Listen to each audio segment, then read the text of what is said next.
We'll start first with Adam Teicher. Go ahead, Adam. Brad, my hand was still up from Tyron. I had a question for him, so I'm good. Okay, we'll go to Karen Kornacki. Go ahead, Karen. Question for me, man.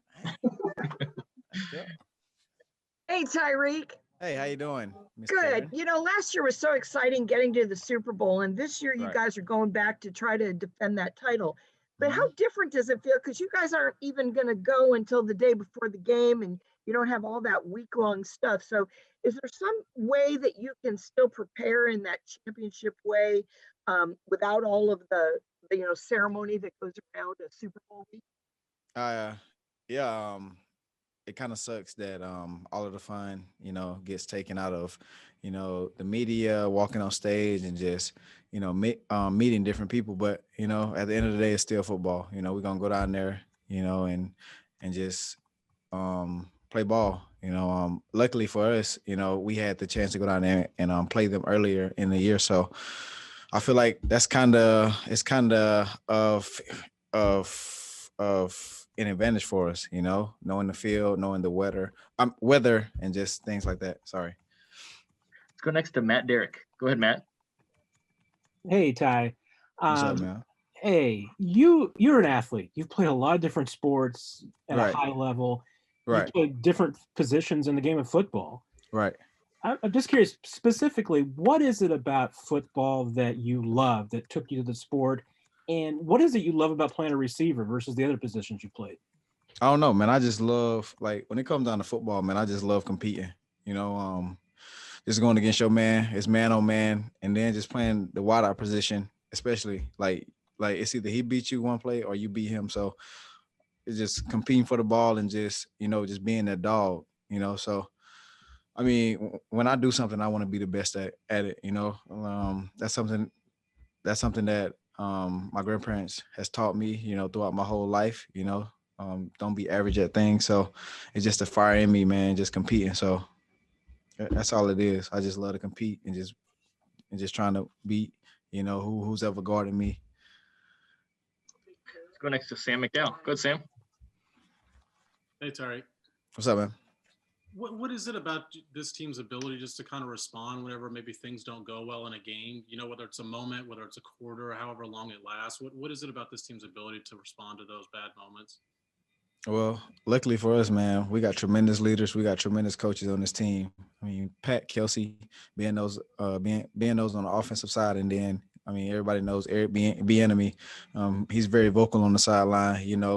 Picking the morale up of the team, so we're very fortunate just to have those guys, just in this organization, and, I'm not much of a talker, but, when it's time for me to step up and talk and be that vocal leader for the guys in the wideout room, I say my piece, but I feel like for me, I just make plays, what I'm saying? I lead by example, baby. I just make plays. So let's go next to Rob Collins. Go ahead, Rob.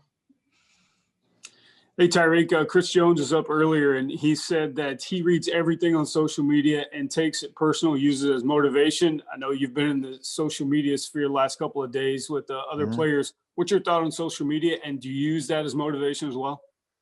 I will say I hate you guys. Yeah, I hate the media so much, man, because not you guys on this Zoom call right now, but, social media, it can be fun and it can also be good, man. It just depends on how you use it, but I don't get on social media and just look up things like that. I think it's good, Chris, using something for motivation like that, that's, what do you call it? Bulletin board material, I would say, so. But for me, man, I just go out there and play. Like I said, I just love the game of football and I just love competing. So, I think last night, man, me and my grandma was playing like a friendly volleyball game and it just got competitive out of nowhere. She's like, "Are you mad?" I'm like, "No, Ma, it's just the fire in me, man. Like you put that in me. Like I just want to win." So it's just something about like competing, man. I just love it.